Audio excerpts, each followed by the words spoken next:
Suzy showing someone how to break a law. Girl, just don't. I need more. Sony could sue you, and that is not the type of situation I want to be in.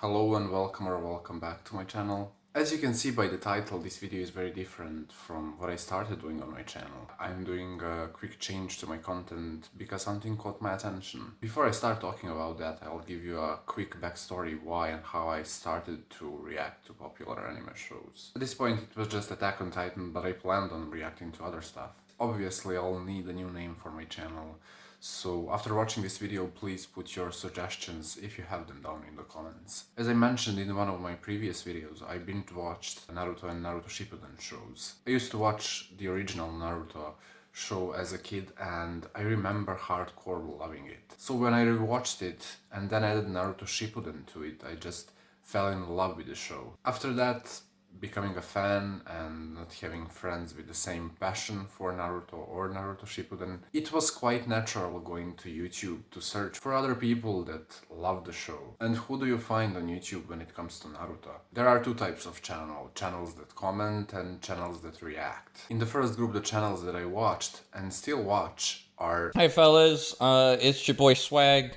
other boy Seth. Today we're here to talk about, I don't really even know how to label this. So I don't know if it's like a battle or it's just like, bro, he literally made the video idea. He doesn't know.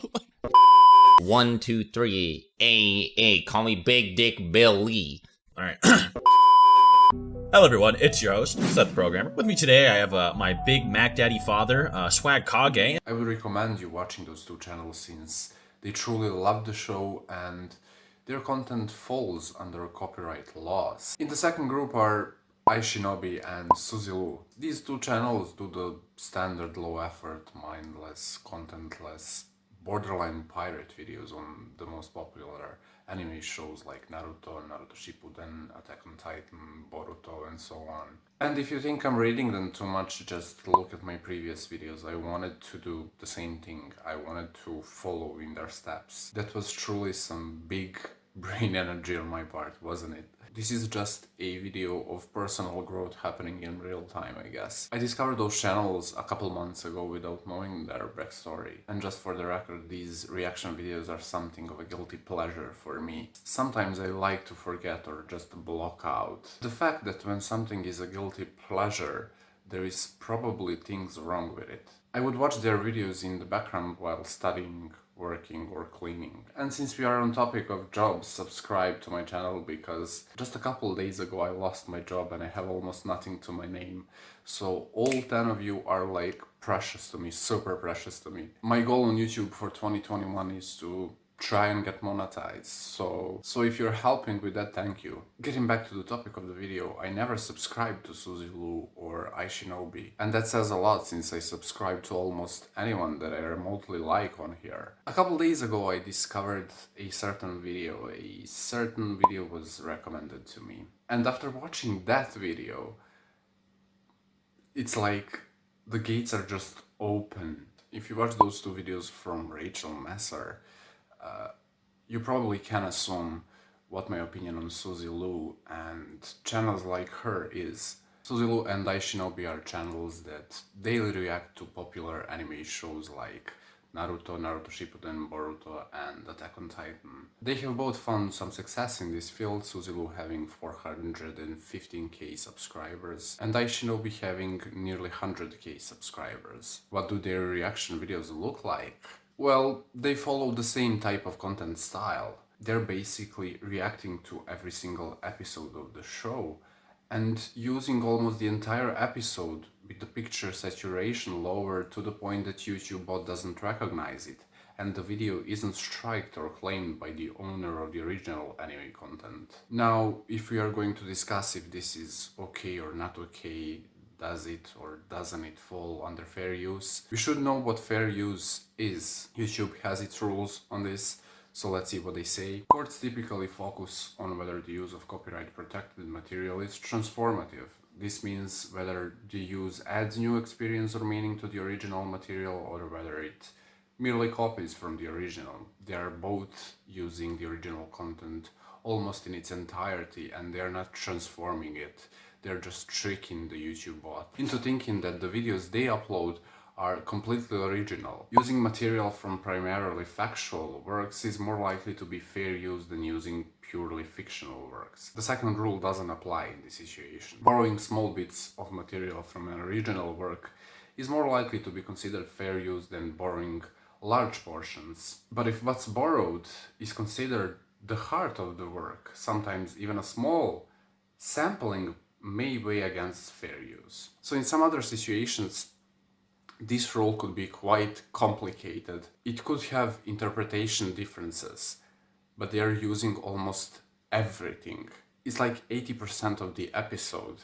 Uses that harm the copyright owner's ability to profit from their original work are less likely to be fair uses. Courts have sometimes made an exception under this factor in cases involving parodies. These channels are affecting rewatching times, so you wouldn't watch the show originally with them, but you would then later come back, rewatch the show alongside them. And that could have been done watching the original content if there were no channels like these. As you can see for yourself, their videos are not falling under fair use. Basically, they are pirating the content by finding the loop in the system that is allowing them to upload these kind of videos for now. Not just them, there are a lot of channels like this. This type of content is not only breaking the rules when it comes to fair use, but it also leaves these channels kinda high and dry.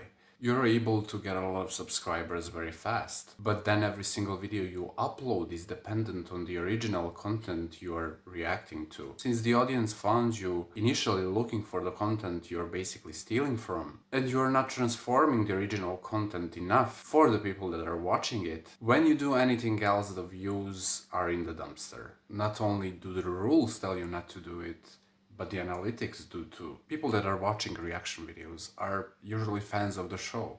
So when you say something that the fans don't like, when you say something that the fandom in general doesn't think, the like to dislike ratio goes crazy. To put it in simple terms, you as a content creator are put in such a small box that there is no room for personal creativity or your own shtick to the videos you're making. In the end, you finish with a fluff piece of content that is not abiding the law, that can be struck at any moment, and you legit can get sued by companies like Sony. Hear me out, Sony could sue you, and that is not the type of situation I want to be in. I'm making this video because I could have gotten myself in the same situation that Ishinobi and Suzy Lu are facing. Last year, 9 or 10 months ago, Suzy Lu got herself in a lot of drama because she struck another channel for using a small clip from one of her videos in the beginning of their video on the basis of not transforming the content enough and owning the copyright to her face. I'm gonna say it again. She thinks that she owns the copyright to her face. The mental gymnastics that she must go through to think that it's okay to rip off these anime companies by pirating their content and then say that she owns the copyright to her face.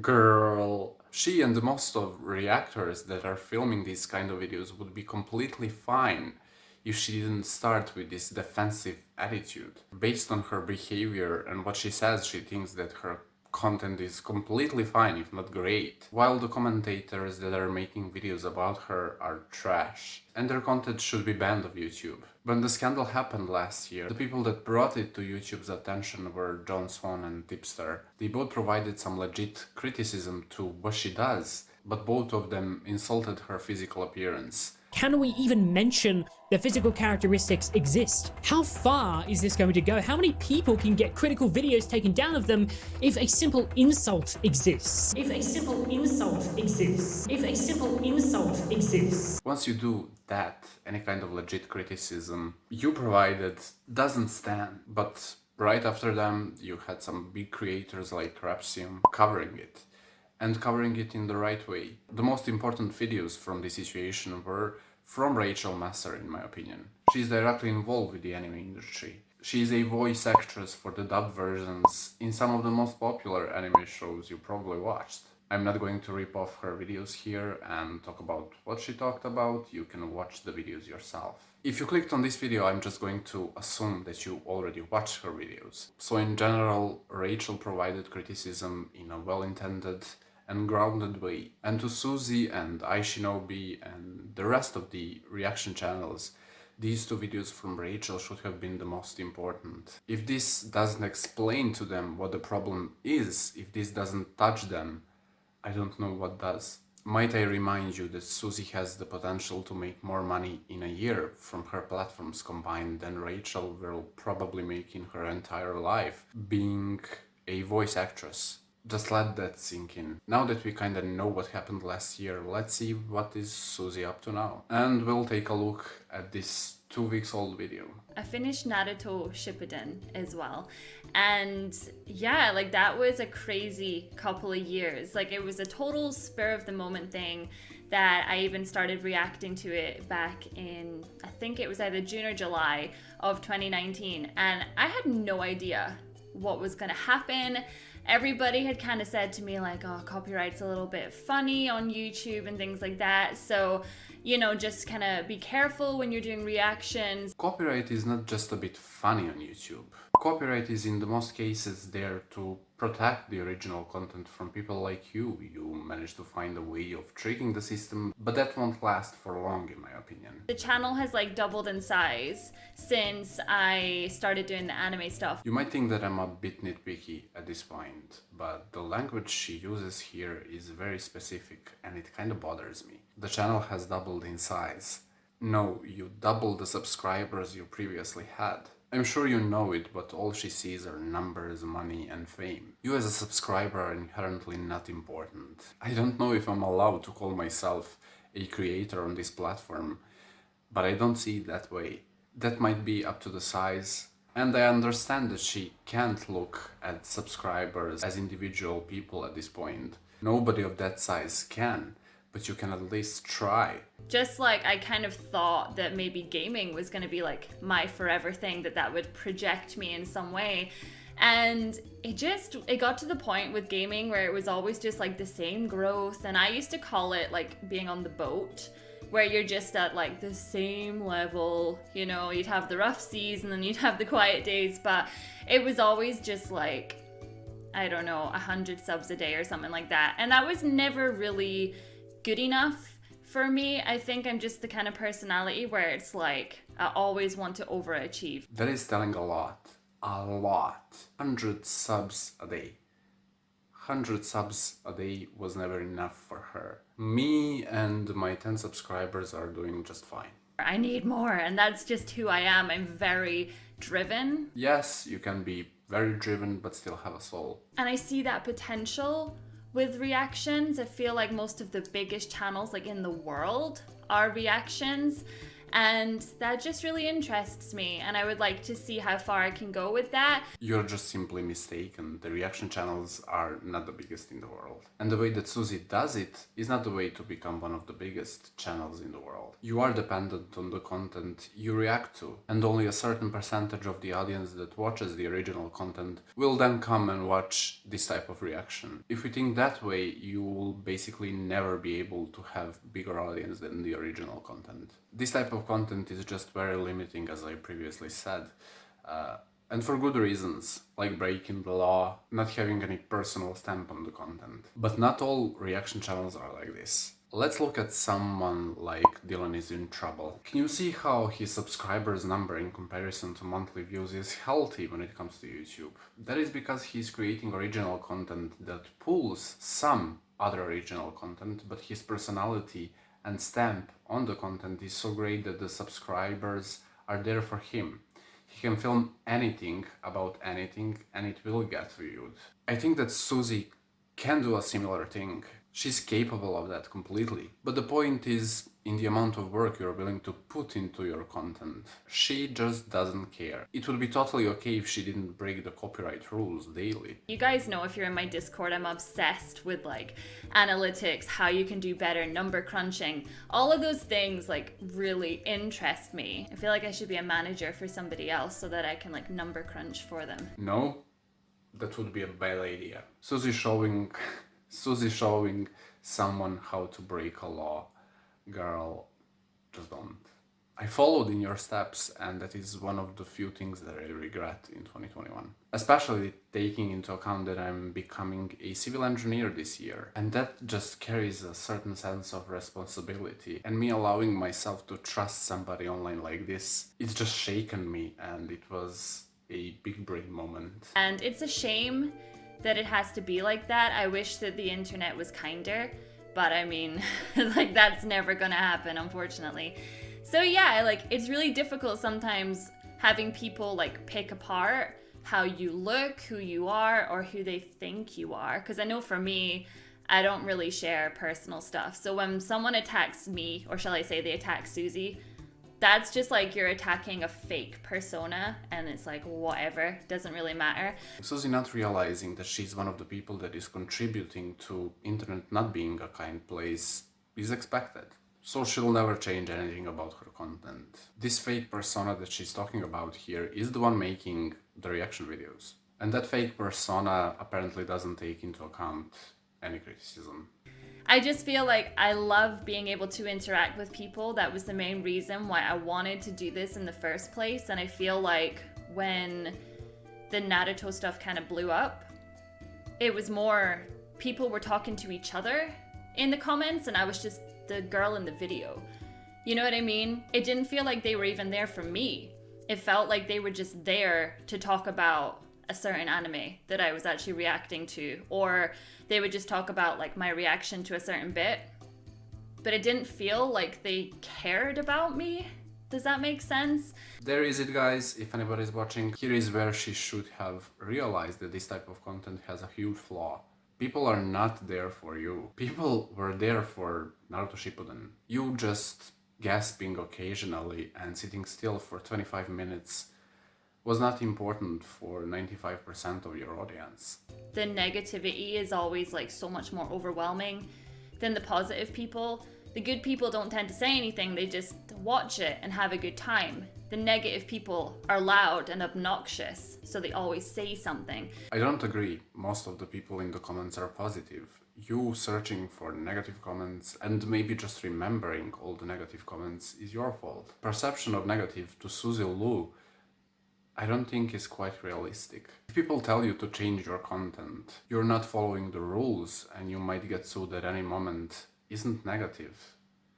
That's just realistic. And that is where she stands at the moment. For Suzy's sake, her career of reacting to anime shows the way she does now basically should fall apart. The less money she makes pirating content, the less of a chance she has to get sued by some companies like Sony. Comment what you think the name of my channel should be, like the video, subscribe. Big thanks to Rachel Messer. She brought this to my attention, and if I realized it later, there could have been some serious repercussions. And when any creator tells that there is no reason for commentary channels, just show them this video, I guess. Rachel and all the other commentary channels have brought this to my attention, and I decided to change my content for a reason. That's all for this one. You will see me in the next one. Bye, guys.